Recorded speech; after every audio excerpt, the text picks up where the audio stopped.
En temps de paix, l'armée participe également au développement socio-économique du pays pour apporter sa contribution aux couches les plus défavorisées.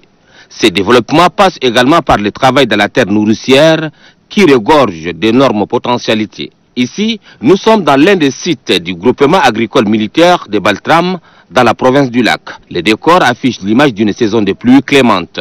Justement, c'est le début de la campagne agricole pour ces éléments de la direction centrale des génies militaires. La dite campagne agricole est placée sous le signe de la modernisation de l'agriculture militaire. Elle est officiellement lancée par le directeur général des génies militaires, le général de brigade Heri Djagit Herenji, ici même à Baltram. Chef.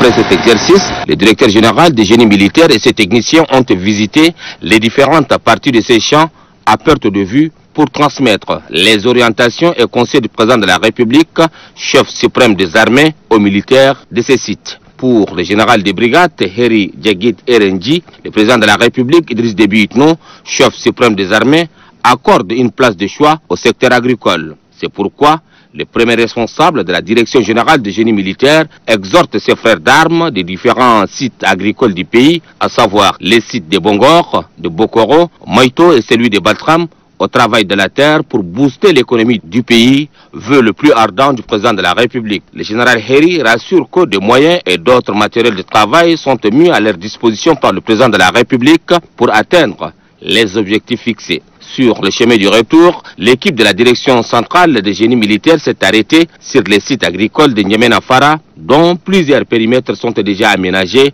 pour être mis en valeur.